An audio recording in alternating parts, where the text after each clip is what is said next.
All right, here with John Kremer. We were teammates at Evansville a long time ago, but played in the Yankees organization, but's been with the Yankees since 1999 in some capacity here and there. This has probably been like 4 years in the works. We've kind of talked about you coming on at some point. So, John, thanks for jumping on with me. Absolutely, Ryan. Always good to see you and talk to you, man. Yep. And you have a great story, and that's what I text you. I'm like, you have a great story to tell just because you've done so many different things in the Yankees organization with different jobs, and I think you've done a great job of evolving with things. And so, are there any jobs right now that you haven't done for the Yankees? We have so many jobs and so many people. It's grown exponentially since I first started. But yeah. Joking aside, I've been fortunate to work for a great organization, some great people that have put me in a position to understand a variety of capacities, operations within the organization. So, I mean, I guess I'll kick that off. But I started, yeah, as you mentioned, as a player, not a very good playing career, which most of those that don't end up well end up in the office or coaching somewhere, right? And I'm one of those casualties. So I started after I finished playing with the Yankees in the minor leagues. I started off just as Mark Newman at the time gave me the job of, hey, we're just going to see what you can do. Let's give us a year kind of probationary period, as he called it, and see what happens. And fortunately, Damon Oppenheimer got the scouting director job at the time, and he and I kind of had a good rapport. And he asked me to be his assistant, and so I started off. I think that was like 2004, 2003, 2004 with him, and the scouting department did that for quite a few years to start my career with the Yankees. What's been the most challenging job for you? Was it director of performance science? Because that really wasn't your background.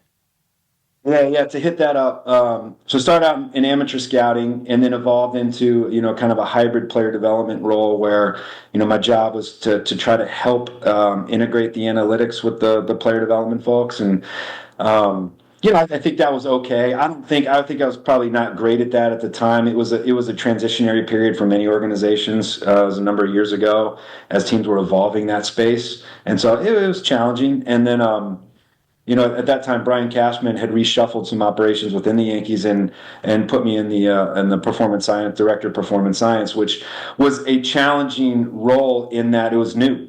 I mean, at that point in time, we probably were the first to have a performance science department. I mean, people had always looked at data and how data can help drive decisions. Biomechanics had been around for years, but practically how to integrate that with an organization like the Yankees.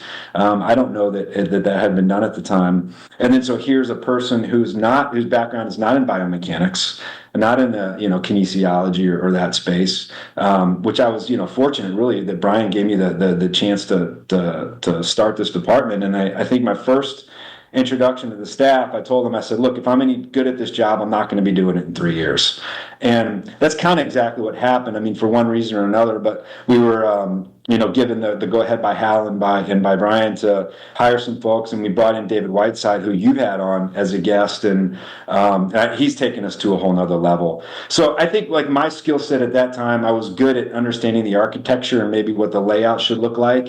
And then, luck into the right people. And then you set that foundation and you let the people that are really good at it take over. And I think that's where, the Yankees are at today. I mean, how are you able to adjust on the fly? I think that's a good tip for anybody. You got to be able to adjust on the fly as you go. Yeah, there's no question. One thing I was fortunate when I started that there weren't all the positions that there are now. So now you almost have a specialist and an expert and somebody that really understands a different area. We were smaller staff at the time, and so I think what I looked at, I guess evolving on the fly, or like kind of looking at where the white spaces were. Where could I bridge the gap? Way back when with the scouting department, it was kind of on the tech side where we didn't have a great infrastructure with respect to how we handled scouting reports, how we amalgamated information, for decision making, and so I kind of looked at that as my niche. So that was my sort of adaptation on the fly there, and then it evolved into okay, we brought in Michael Fishman and just a really robust staff, Brian Nicosia to handle our, back guys that really knew what they were doing. Not guys like me that are kind of giving this a go to try to make it a little bit better, but didn't really know what we were doing. And so that was, once that had been built out, where's the next space? And at that point in time, it was probably, understanding like integrating biomechanics. And so we, maybe what we had, I remember, man, this is years ago, and I kind of got laughed at the time, but we had a group, ASMI and Dr. Fleissig, come in and do a bunch of biomechanical evaluations. And, they were doing, it was kind of a study that they were undertaking. So it was low cost to us, low risk. But the risk was the perception. At that time, we had a bunch of kids coming out on the field, getting marked up, which, I mean, you're half naked, well, you're more than half naked out there. And, it's at the time maybe seen as a little bit of a mockery, but, in retrospect, I think that's where kind of things were going. And so, and maybe it was, areas like that, Brian saw we're trying to push the envelope, and then that sort of led into the performance science realm. And, again, I was fortunate that I probably saw where things were going, had enough to get us moving in that direction, but not quite the chops to pull it off to really excel. And that's where we've, added staff and folks to really push the Yankees forward in those areas. Yeah. Well, you and I had talks probably 20 years ago when I was still at Iowa about redoing minor league baseball to where it's aligned maybe a little bit more college from a nutrition, sleep. Yep. You and I had that conversation 20 years ago. From a player development standpoint, it made more sense to me. It's like, okay, you've got an opportunity, but you're also dealing in your space with 16-year-old kids and 40 or 50-year-old veterans now, where it's much harder, I think, for pro orgs. I think they're getting better, but I think it's a lot harder because you have a much wider range of age groups of players that you're dealing with. It's partly true, right? So you definitely have to deal with, you handle a guy who's developed his own routine and has a 10-year career much differently than a guy that's looking to develop his routine, that you just first get into the organization, which is much what it's about. But to that point, I think, it's like, so professional coaches were always very good, a lot of respect for old coaches, but a lot of those coaches never coached in college, and they never really saw that environment. The only environment they knew was, hey, we play baseball games, and to a degree, the game is a very good teacher, right? And in baseball, you play every day, so it's not like basketball where you have to practice and then you have your game, or football, you practice and then your game. Baseball, you get to basically practice and play every day, which is really nice for development. So, you kind of beg the question from the other side, though. It's like, man, is it too much at times? And are we not allowing players, the resources or the specialization if a kid needs to add 20 pounds or he needs to add some explosive power, right? I mean, I just don't know that we were, to fault of no one, but the perspective at that time was, this is kind of the way we do it. We think this is the best. And I think now you see a lot more college coaches in professional baseball, a lot of people with a wide variety of backgrounds, and then guys like, you and I who had these conversations. Our director of player development, Kevin Reese, is, he's maybe a year older than me or a couple years older, and we had those conversations too, so it's kind of like now you're getting people in these roles that are sort of thought outside the box as a player, and they're able to institute these type of programs. And you're exactly hit the nail on the head that player development is holistic. Some guys need nutrition, some guys need mechanics, right? And if you're always approaching it from one side of things, you never, understand these multitude of perspectives. And now teams have these different departments that add to the conversation about development. You kind of started as assistant pro scouting director a little bit with that on the pro side. Do we see that as much anymore? Just from a technology standpoint, you probably get pretty easy access to be able to bang out the pro side of that, correct? Where you maybe don't have as much hands-on at the stadium anymore? Mm-hmm. Yeah. So technically, I wasn't the director of pro scouting. I was more of in player development, but had conversations, along those lines. It was more of integrating some numbers and how we use data with player development. I don't know, the nebulous title was player personnel director, I think, but it had something to do with that. At any rate, so our pro scouting, that is a challenge, right? So you have all this information coming from one end, and the scouts have access to it, and it's how do you decide? You don't want the scout reading too much in, but part of it's getting the scout's own opinion, right, and separate from the data, which teams are trying to do.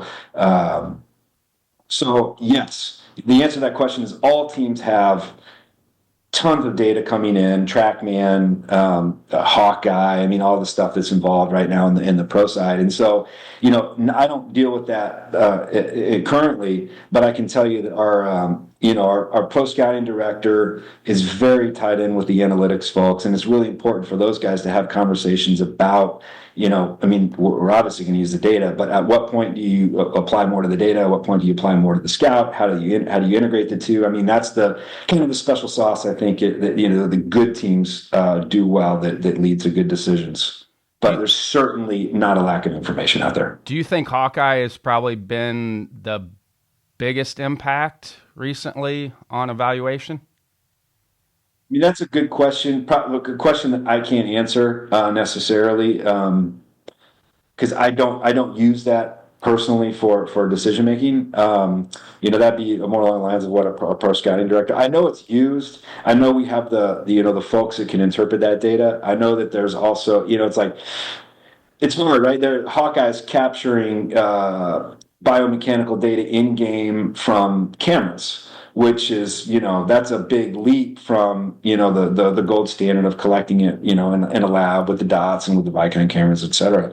So I mean, I think you have to close the gap as to how good is that information. Maybe it's good, maybe it is. I don't know.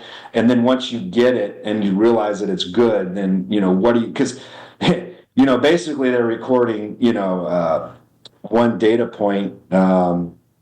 500 data points in a second or something, right? I mean, it's an incredible amount of data just in XYZ coordinates.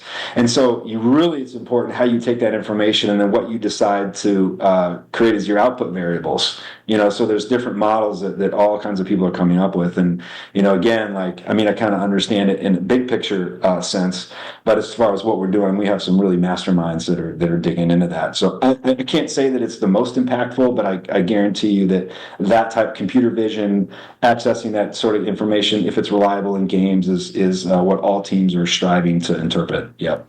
Who's had a bigger impact on the Yankees, you or Julie? I was talking about my wife, who happens to also work for the Yankees.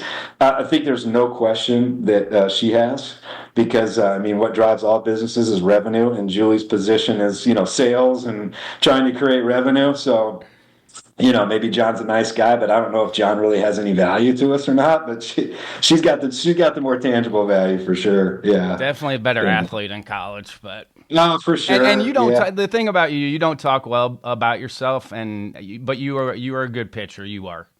I think as all of us that played along the way had our ups and downs, but you never give yourself enough credit for how good you are on the mound. Appreciate that. You always look back. It's like every competitor, you always rue the losses more than you celebrate the wins, and I think for myself, I always feel like I could have done better, and especially in college, man, because we had such a close-knit team. That was the one great thing about Evansville and about, the kind of players that your dad recruited were, same type of guys. We really all were. And, you look back on it, and I think I had the ability to be much better.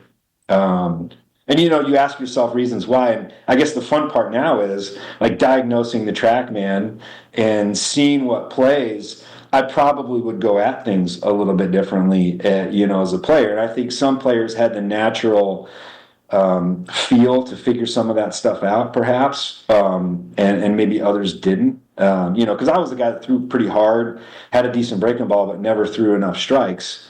And so, I wonder, I think I had a ride fastball. So I just wondered back in time if, you're always trying to pitch down in the zone, down in the zone, down in the zone. It's like, man, maybe if I just, let it eat up and drop the hammer, off of that four seamer, I might have been better. Who knows, right?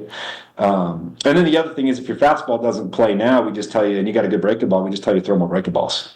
But back in the day, it's like, dude, you throw 94, use your fastball. And it's like, well, maybe it's not that good, So you kind of learn a lot over the years, but I appreciate that, Ryan. That's the tunneling piece now, too, that I think the dad has helped with, where you're going to see that you're more of a north to south pitcher back then, and probably trying to pitch down with your fastball wasn't great, where if you can pitch up with your fastball and then you let your breaking ball work out of that same tunnel, you probably get a few more swings and misses because the deception piece is going to be there. Yeah, I think so. That's one area that we're, everybody's still trying to put their finger on, is, we know deception exists.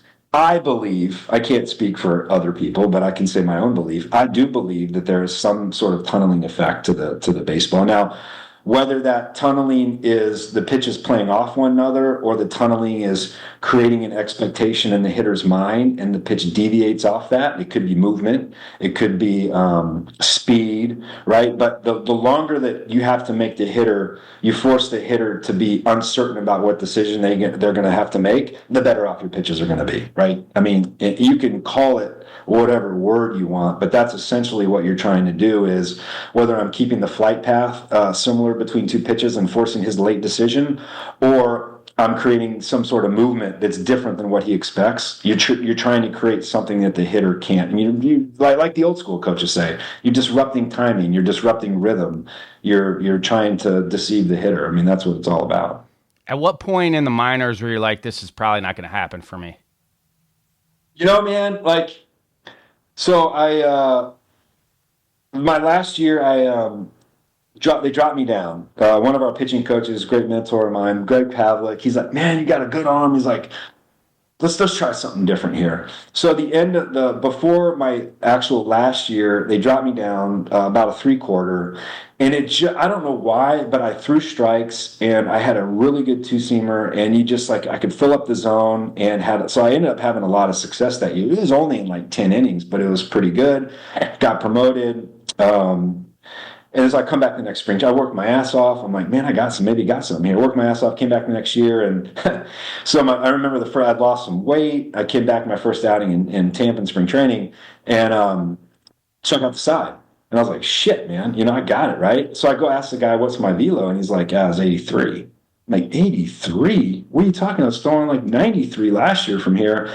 And so, come to find out, then I started getting tired. I ended up being diagnosed with a thyroid issue. They thought it might have been diabetes and for the weight loss, and I just lost a bunch of strength. So the Yankees, man, they were just been so great to me. They gave me 2 or 3 months that summer to rehab, get my strength back, get on some medication. And I did. I came back. I wasn't quite where I was the year before, but I ended up having a nice year. And at the end of the year, they got promoted. I was promoted up to AA. And I was like, man, I think I might give this a try, right? And then so I was hit though with just a tough decision because Mark Newman had asked me. The Yankees released me that year, and I really was going to plan on playing independent ball. I was married.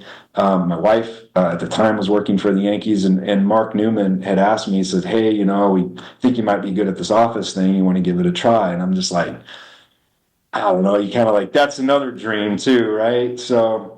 I guess I took the chicken shit way out or whatever.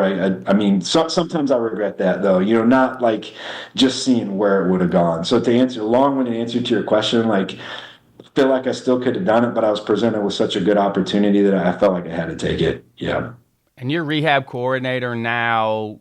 Is there a way to keep guys from getting injured? Well, I hope not, because then I still have, it keeps me employed right now. Is there a way to keep guys from? I don't think so. Because and we're I'll tell you pushing the this. envelope of athleticism, Well, correct? Like that's what it is, correct? Like they're at the top end, running, throwing. They're at the top end. So anytime you're at your top end, you're going to take that chance of something like that happening.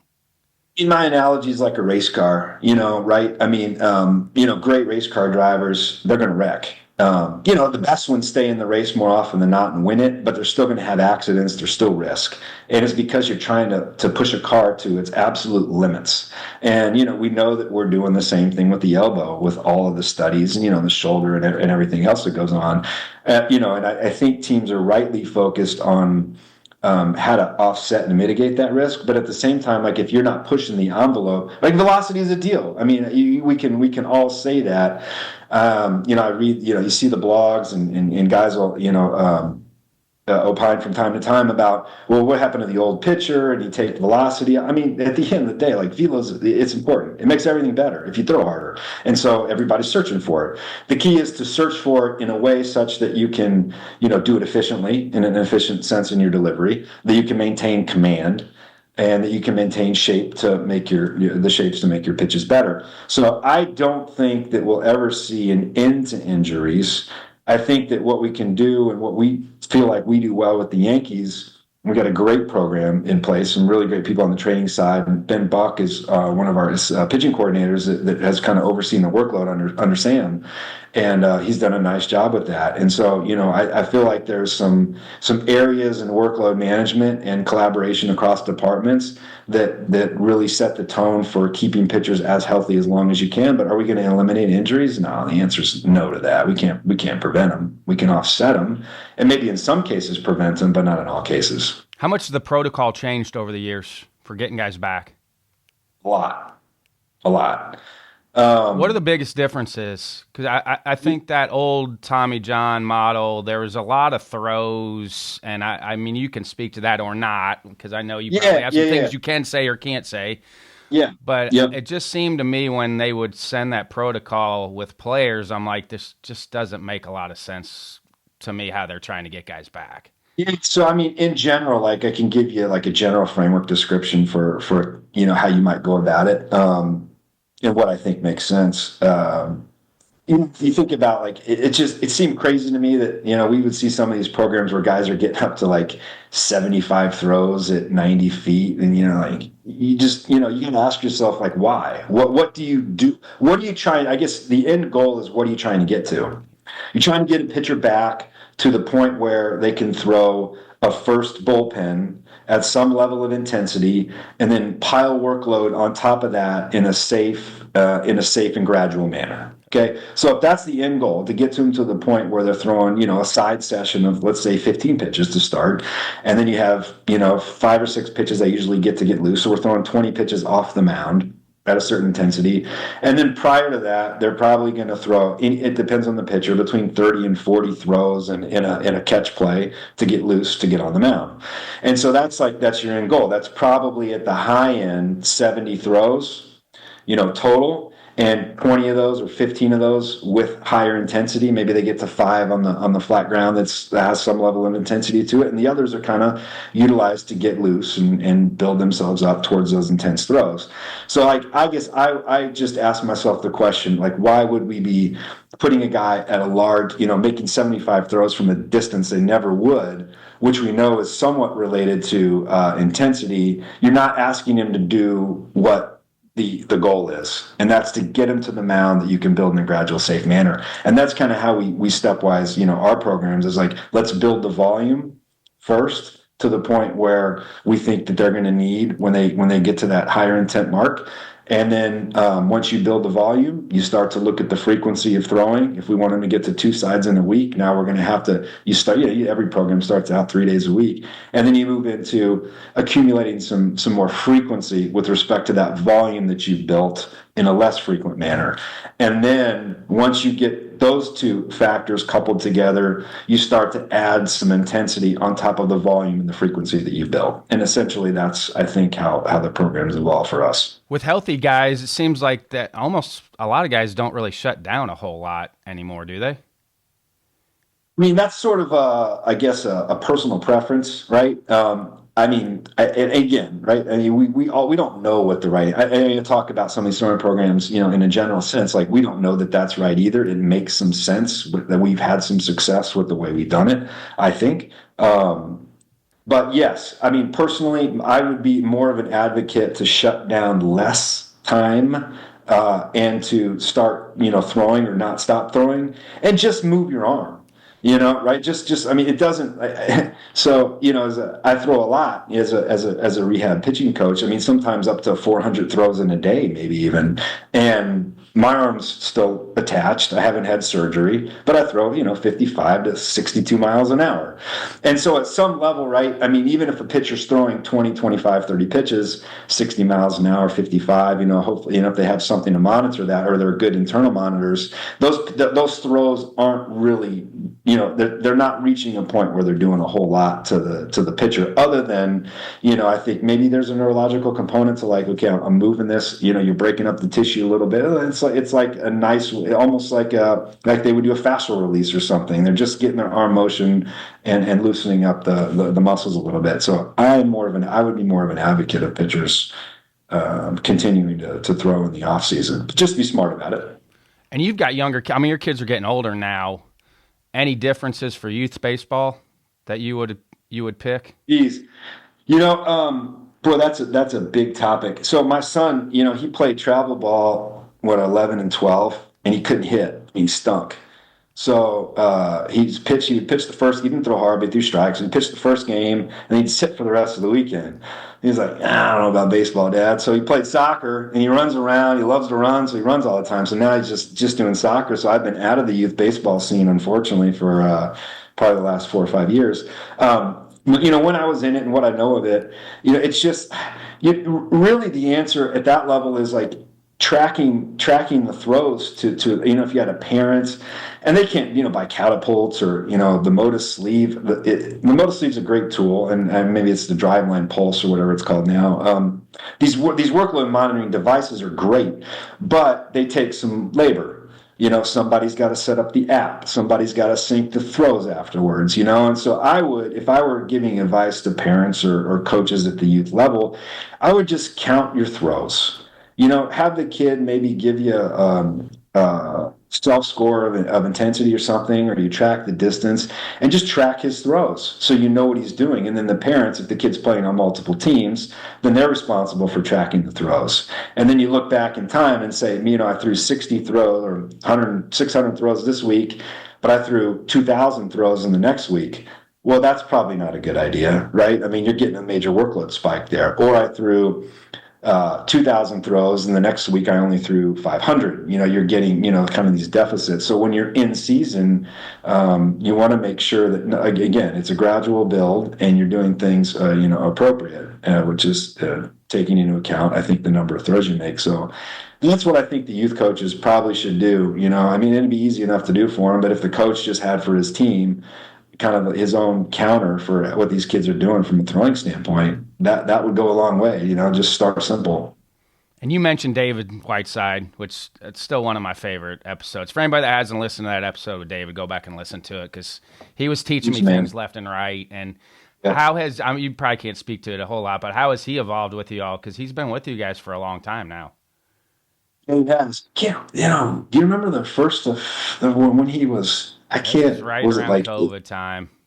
18? Yeah, I think it was a little bit before COVID. He might have been hired in like 18 or 19, somewhere in there. David's incredibly sharp, really good. Came from Tennis Australia. He was great. When I was the director, he was obviously working with me, and he ended up doing of course, a lot of the legwork on the biomechanics stuff. And what Dave is really good at. Not only is the nuts and bolts of the biomechanics and the chops you have to write all the programs and the formulas, but he's really good with displaying and distilling information, which is a key, I think, component. So that's what he does well. He takes a lot of information, and it's like, boom, you got a dashboard, you got a report that you can make some sense out of as a coach. And I think that's where Dave's evolved his department. He's up in New York all the time now. So I think, I don't see him as much as I used to, but I know, right? I mean, you see the success of the major league team. You see they kept guys on the field this year, certainly from a starter standpoint, and, Stan having a pretty good year, staying healthy. I mean, and I think, that's a credit to the training staff, credit to the manager, credit to the players, and behind the scenes, I think Dave is probably adding to those are the major players. And I think Dave's, adding to that as well. Yeah. Do you go to New York much?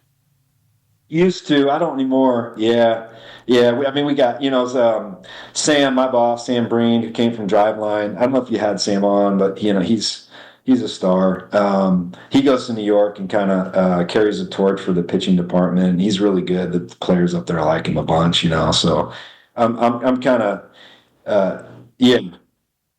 Travel's fun. It was fun for a portion there in the career, but I got to say that I don't mind Tampa either. So yeah, I just going to the DR. I haven't been there in a few years, but I don't go to New York a whole lot. I'm going to the World Series, Rhino. Huh? Happy for you guys. Yeah, thanks, man. Happy for you guys. You got two storied franchises going at it, which should be fun. Great. Yeah. And for y'all, there's so much pressure on you guys to be great every year, and not realistic. You're going to get that outside noise from the fan base, which they should. They're one of the most passionate fan bases there are out there. But obviously, you guys know what you're doing behind the scenes. That's all the things of coach or anybody that's in the organization. People from the outside looking in, they don't see all the other stuff that goes into everything that you guys do.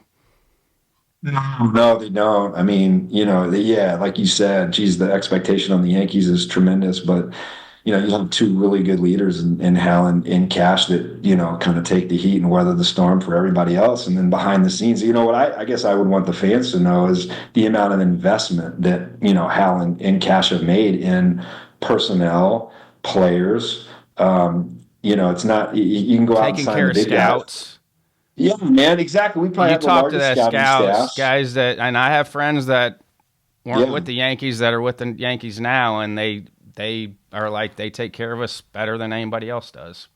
Oh yeah, there's an expectation with the Yankees, but there is certainly a benefit to working for the Yankees organization for everyone, and they've made it just a great environment, and an environment of growth. That's the biggest thing I think that Cash has done over the years is like he wants people that are accountable and that want to grow up. And if you're not coming up with new ideas, yeah, somebody else is. Say you get a young player coming to you, where you talked about developing routines. Where's like, and this for anybody listening in, where would be some of the first places you would start with trying to help a pitcher develop routines as they go?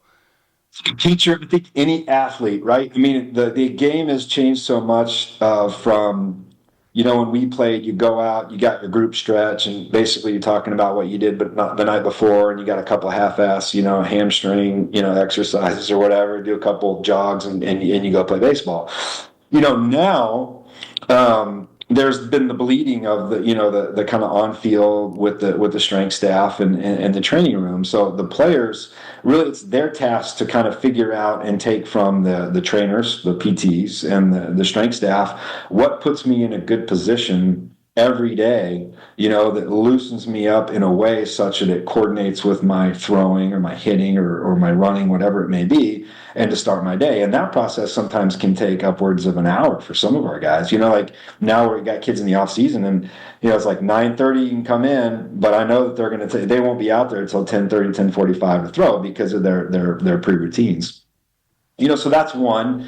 Whatever age you're at, and I would say, 80% of it, like you don't want to do something that's going to hurt you, but a lot of the time, doing something that is fairly simple and not going to hurt you is part of the battle. So I would encourage kids to do something. Do something in terms of warm up. I mean, the internet has tremendous resources for developing your routine there. So you have your pre-day routine if it's a recovery day, or your side day, it might be a little bit different, and then you schedule your throwing. And that's oftentimes I think what kids, coaches don't do is they show up for a practice.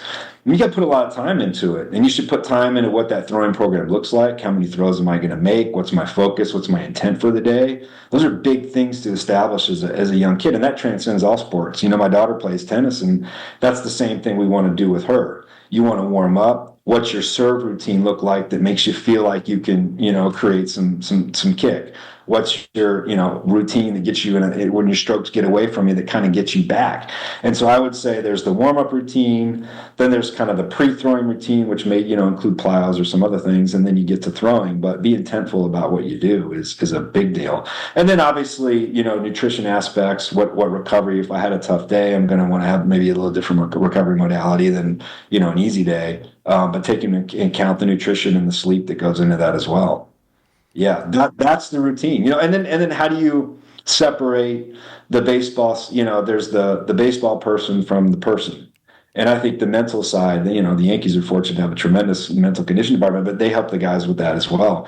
Because if you don't, you can be a baseball player, but sometimes aligning your perceived worth with who you are as a baseball player can lead some folks down a tough path, right, mentally. So you have to have that off-field balance. So there's that routine away from the field. What am I going to do to be strong mentally and learn and grow, but also, kick back where I need to regenerate. So I mean, what are some healthier options that's, you've seen out of guys? What are some healthier options to get away from it, to decompress? yeah. I mean, I think the video game stuff's okay, right? I mean, that's just part of the name. I mean, my son's 13, he plays video games. You just got to make sure they're balancing that out. I think, kids I mean, obviously books, right? If you get a reader, somebody into books, and the other, some of the internet stuff, like even getting on Twitter, it can be bad, but it can also be good. There's a lot of good in Twitter and following people that you can learn from and read different things. So I think it's like, setting up maybe an hour of a day where it's like, okay, what's my growth for today? Who do I want to who do I want to follow, or who do I want to look at? Whether it's another athlete or whether it's somebody, interestingly, a lot of these things cross over from profession to profession. So going outside of sports and looking at other professions, right, and getting a good follow and paying attention to what these folks do as far as their routines go, I think bleed into the baseball player. So yeah, I mean. I mean, the kids play golf all the time, right? That's still a deal. You go golf and you go fish. I mean, these things that's okay. It's okay to get out there and relax a little bit and compete. So I think all of that normal stuff is, but the catch is mentally while you're away. But, the other thing, and I think you talked about this a lot, is mindfulness. I was going. I had a tough period. Really, when I got the performance science job, it was a little overwhelming for me at the time, and I had a little rough patch. And what helped me in the mornings just clear the day was going through the call map. And then you learn, because we all have the voices, right? I mean, you learn how to kick stuff out. I mean, everybody's got that stuff. So I would encourage kids to pay attention to how to, whether it's through mindfulness apps or through mindfulness training, but how do you kick all the stuff out and really be centered in the moment? That's a skill. It's a reframing. It's a redirection. I've been doing it for 20 plus years now. So mine has evolved. I wasn't feeling great before we got on here. So I did a 15-minute, I sat for 15 minutes. Emily Fletcher, I talk about her a lot, but stress less, accomplish more. So I did her 15-minute audio before we jumped on here just to get myself redirected. And I think that's a great way to talk about it. Is you're not going to get yourself to stop thinking. Like, you just naturally, the brain is supposed to have 30,000 thoughts a day. That's how we evolved to that point. But it's now just redirecting those thoughts to something else, because we all go through it. And that's why I was going to ask you too, because I think elite performers are wired different in between the ears. I think they're wired much different. Yeah. You kind of when you have kids, I think you sort of you realize that whole nature versus nurture model, right? I mean, you can help them and certainly shape them, but I don't know. Yes, there are certain folks, the way that they're built and just innately wired, they have a different DNA setup, and some of that may be brought out through the nature that surrounds them, or the nurture that surrounds them. But yes, wired different in the way that, like, these kids the big boys, they just relish the moment. I mean, they want to be in the big moments, and other people, everybody gets nervous, everybody has doubts, right? But those guys are able to put that aside in some way and say, kind of like, this is my time. I mean, there's just a different, that's different. Well, Soto's a great example. Soto probably has some of the best self-talk that we have in the big leagues right now. I think he's a great example of what self-talk and aggressive, positive self-talk can do for you in the performance area. There's an underlying, like, default level of confidence that I think certain people just carry with them, so you can work on it, and through working hard, skill development, your confidence levels can raise. But there's also just a default level of confidence that certain people seem to have. So if you have a kid that has that, sometimes your inclination is to suppress it maybe a little bit if they get too cocky, and that's the tricky part as a parent, or even as a coach, is like, sometimes you like those kids that you gotta scale them back a little bit. It's hard to build the kids up more. Sometimes it's easier to scale the kids back, but you sort of want to cultivate that but do it in a way that is positive to the people around them. And that's where you look at the Yankees, and they have leaders that are just tremendous with accountability, but yet in a positive way of interacting with their teammates. I mean, outside looking, I'm not close to it, but the outside looking in and just briefly being around these guys, sometimes it's pretty special. Are you Yeah. surprised anybody gets a hit anymore? The way you're around with guys' stuff and they know exactly where to position you. I'm surprised anybody even gets hits anymore. Well, you saw the recent deal with Class A having his struggles in the postseason, and I think Hader had struggles in the last round. So some of these elite level closers, with you're kind of like, how do you even hit these guys, and then they click them in the postseason. Yeah, I think I can't speak to it. I've never done it, right, but I think familiarity has something to do with it. I mean, it's like anything, right? It's never the one thing. It's probably a few things. It could be that maybe the pitcher stuff isn't as good if they're at the end of the season and potentially fatigued. Could be that the players, some of the players, it's a long season. You've already kind of locked in your status. Now it's the postseason. I think some of these guys that are special have a heightened level of awareness and a heightened level of focus when they reach these moments. So you get a little bit of fatigue, a little bit of heightened focus, and they've seen the guys more, and they have great game plans. I mean, the Yankees guys are tremendous students of the game, so they're prepared, and all of that might add up to what you're seeing in terms of success. But yeah, you don't get to the level that these guys have with the stuff that they see every day without some level of tremendous preparation and belief in yourself. Yeah. Well, Yeah, the big it is three, surprising. They do Stanton, it, but it Judge, shocks the shit out of Soto. them. I think all three are good examples. Three completely different setups, swings, but are dominating the But, postseason but right they now. work. But they But work they for them. work. They work for the athlete. They work Yeah, for and them. that's the other thing. It's like you want to encourage young kids to. I don't give a. I mean, I used to work with my son's team and a few younger kids, but as a parent if your coaches are overly mechanical at a young age, and they have a particular style that they want to fit the kid to, it's a little dangerous. These guys all develop in different ways. Why? Because our bodies are unique. You have infinite degrees of freedom, essentially, and you just want, the more you can create an outcome variable that these kids try to chase and let them self-discover what their moves need to be. That's probably the way you want to develop a young kid. Let them be athletic and try to solve problems on their own with a few cues and suggestions along the way. I mean, do you feel like that's changed probably more than anything? We're more focused on external cues than internal cues. Think so. I mean, yeah, probably so. When the kids get to our level, I mean, they've been wired for so long. I mean, it's really hard to fundamentally change mechanics. You can tweak something here or there that maybe the nuanced eye could see, but in general, if you're watching the guy's delivery from 4 years ago or today, you're probably not going to see a whole lot of change. So I would, at the level we get the guys, they're pretty well ingrained. It's kind of a nuance. It's probably a setup change here more than anything, right? I think a lot of times you do that. You'll change rubber position. You might change, the width of a stance or something.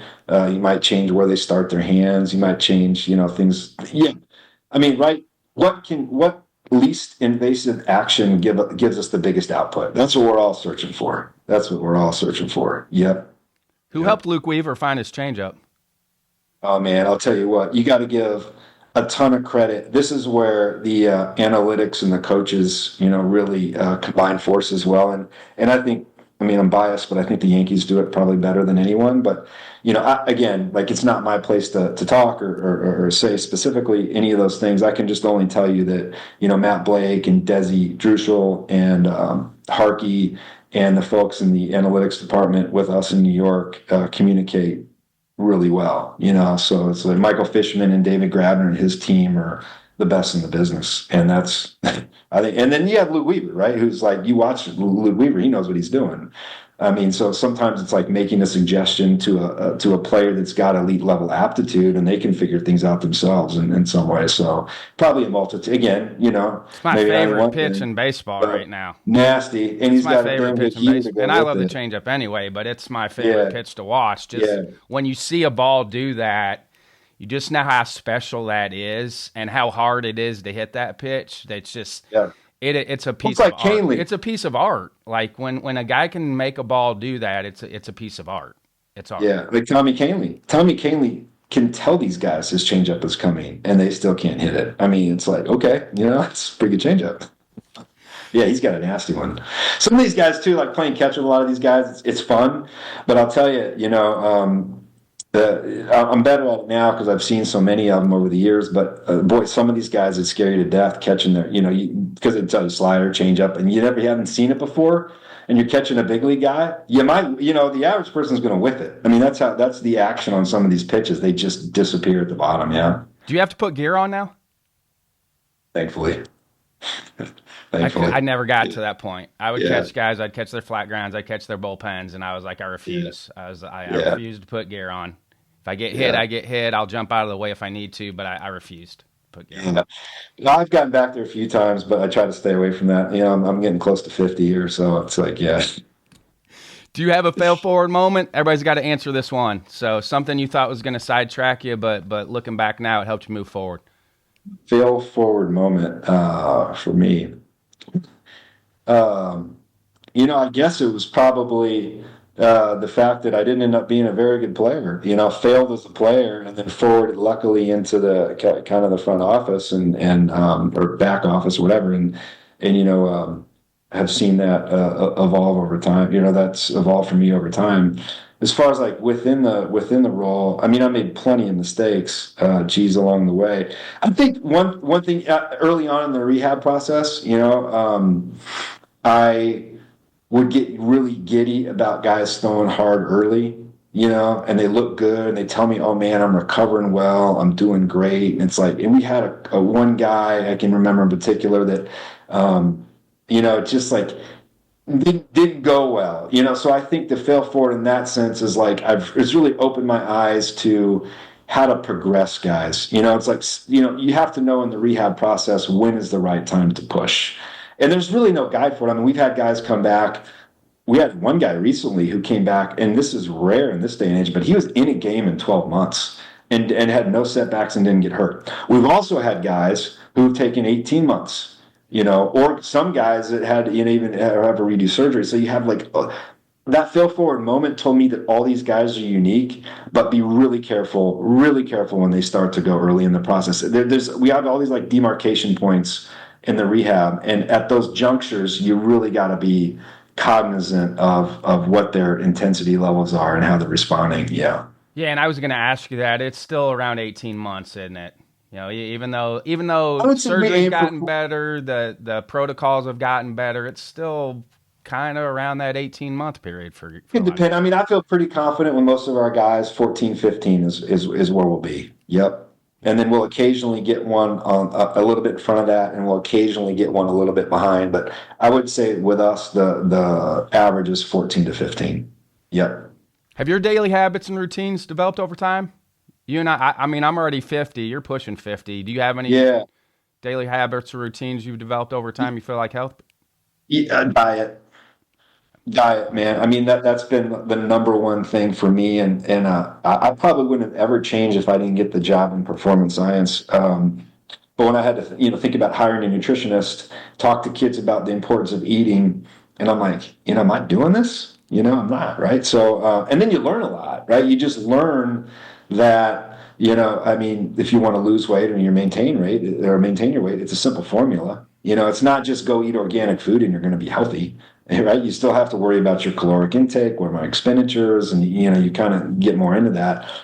So I'm very particular and regimented about what I eat. Yeah, Are you in a yeah. window? Are you in a fasting window at all? Used to. I tried them all. I did kind of the gluten free or whatever that diet and stay away from a lot of carbs. I've done the intermittent fasting, where you're eat for 8 and you're off for 16. And I think all of those, what it did for me was I just learned something. I learned through that I didn't need all the bread. You get the sub and you eat all the bread. Yeah, maybe just half's fine, or every once in a while. But the sandwich tastes pretty good even if you don't have the bread. Um, don't eat all the French fries. And then with the fasting, you learn that you're capable of, it's actually good to feel a little bit hungry, right? It's like every time I feel hungry, I don't need to feed myself. And you learn, yeah, my body's going to respond to that. And then I've just evolved now into, I just, try to create, one cheat night a week and just try to be really clean otherwise. Yeah. I just gauge my energy level as soon as I wake up. If my energy level is good, as soon as I wake up, I'm staying with what I'm doing. Yeah, yeah, yeah. No, I mean, you've always been in great shape, though. I mean, Oh so yeah, I feel like a little you've bit always here and been a there. guy that you've always been a guy that's been pretty good with that side of things. Well, you've always been a holistic guy It anyway, takes a though. lot of work. It does. I don't take for granted my routine, and it does take a lot of discipline. But I think over time it's much easier because again, that's any habit you develop. I don't even really think about it anymore. With what I That's eat, the I'm thing. very boring the way I eat. Yeah. Now in my feeding window, I eat a lot. I do. Like if you came and watched me eat, like I eat a lot when I'm eating, but it's almost like I don't even have to think about it. I'm very boring when I go to the grocery store. It's the same stuff. Like it's. So you're on the 816. You're doing the intermittent. I see. I don't like. It's not like hard and fast with I that. got you. But usually after 6:30 p.m., there's nothing Should have gone. nutrition wise going in because that's what I'm gauging off. I just know if I eat later, I'm gonna be a little bit more sluggish when I wake up in the morning. You know, yeah, you get older And and that's you a have blood kids, cleaning and thing. When you look at the yeah, science of that, you're allowing your body to clean your blood. Anytime you eat something, all your blood and your body's is taking care of digestion. Like that's how it yeah, works. yeah, yeah. So the longer you can go without that, and not starving yourself either. Like I said, I'm not till one time a day. In my feeding window, I eat a lot. So I think the goal for me is energy level, but also never feeling full and never feeling hungry throughout the day. Yeah, no, that's. I mean, most things are simple, right? I mean, at the end of the day, if you have a simple, framework or a way of deciding, that works. I mean, that's kind of the best case And a scenario. lot of Sleep fruits and too, vegetables. lots, yeah, Lots. tons, Lots. lots of carrots. Carrots and So I was going to avocados, say, mushrooms. I eat a lot of raw. A shout out to my mom because we always had raw vegetables and fruits in the house. So roundhouse, I just got yeah. used to eating them. Well, they're great because they're fillers. You feel like you're eating a lot. You don't get a ton of calories with them. But the point too about you're saying your grocery shopping is really boring. That's been a great thing for us. Is like you don't have to. It's one less thing to think about. We got all this crap to think about. The kids and the job and what are we hassles and everything else. And it's like, well, if I know what I'm going to do at the grocery, and I don't have to think about planning a list. It's a win. And that's a high So performance thing too. When you look at whether it's Steve Jobs or Zuckerberg or whatever, they wear the same thing every day. They don't yeah, because it's decision fatigue. So it it is, eliminates man. some of that Yeah, decision fatigue when you don't really have to think about it. But those guys are special for a reason too, though. yeah, yeah, Very different. yeah. So, all right, what's some final Yeah. thoughts before I let you go? Geez, final thoughts. I never thought we'd be, having this conversation, whatever, how many years later? I don't know, 30, almost 30 years Almost. later. I'm a little more gray than you. You don't look you've aged better than I have. But I'll tell you, the final thoughts, just, great to catch up with you. All the things you're doing for the world of baseball and coaches and trying to educate those guys and make them better. I think it's awesome, and all the content you can get out there. We talked through a few things today. Maybe it sparks, particularly in the younger guys, like just having an idea. That's really important. Just having an idea.